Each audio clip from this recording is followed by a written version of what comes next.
So sorry. Today we're gonna probably take a turn for the legal on the arts admin side because Arts BC is now totally breaking 9 clauses on contractual issues by not supporting their local artists. Whether or not you believe that this is a problem or not, I personally know that there are organizations on the ground, grassroots and local, doing insane and a lot of legwork for Arts BC to actually just cite other country sources, which is the most absurd, grandiose delusion I have ever seen. So deeply disrespectfully, the legal aid advisor at Arts BC, as far as I'm concerned, speaks Spanish and English, and that's an Americanized tone. As far as I'm concerned, the Birdhouse is forcing people to only speak in American Sign Language. And I'm actually so aware that this is an entire clause in and out on so many Native voices local to these areas, and an insane upbringing and white saviorism for a Latin community that is already wealthy from Brazil. The funding is continually going to only Asian communities that speak an American Sign Language. It's only going to programs like Queer ASL. There is no French funding. The Indigenous stuff is stuck at CBC.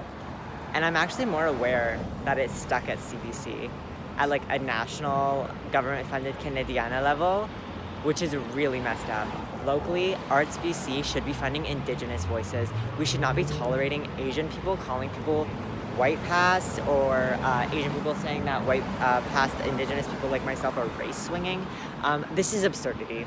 This is malpractice. This is financial fraud. And this is a legal tip line. Sorry. The issue remains this. If I get fired from my arts administrator job because I make one copy editing error, but Skim gets to quit on the Vancouver Dyke March as a host because of a friend's death, which I do not quit as well, by the way. I am at the community pride stage doing exactly what Skim is supposed to be doing at the Dyke March. And to be quite frank, if this isn't despairingly obvious, kings use he, him pronouns, and chanting that you're the king as an Asian Korean immigrant is a problem. This is violence.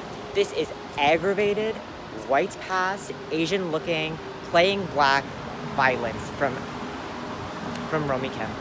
From Romy Kim and from Skim is King. And if all you can do is ask your clientele of underpaid artists for funding for your SMART grant program, you're a fraudulent organization, SBC. The reality is, I am playing with naloxone and markers for Skim while he fucks around with garbage, and so deeply disrespectfully, this show called I Plus U does not equal we, which I personally lit.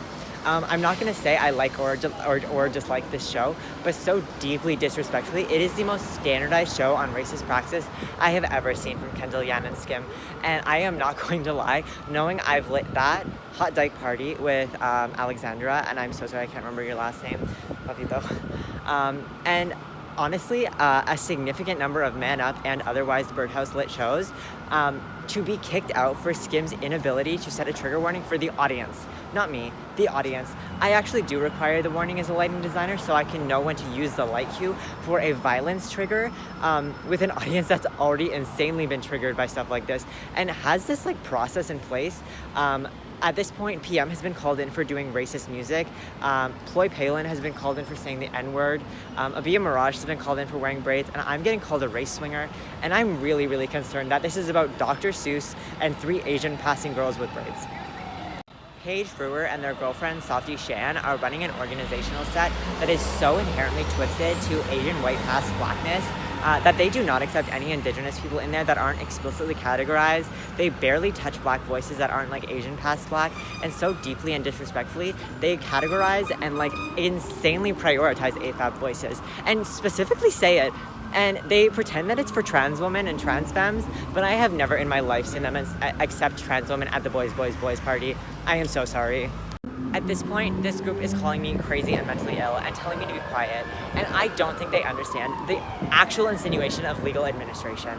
That being said, I don't personally know their legal emails, but Birdhouse Art Space is a locked, now private Instagram, and personally, I don't think it deserves public funding as a public Instagram. That's my personal take, and that being said, I also think it should be quite a legalized take. There is no reason why a private industry should be getting public funding and hiding race swinger allegations, pretending that they know better about other people, and honestly, calling crazy on Indigenous people, calling crazy on multiple Indigenous voices, including some of their staff.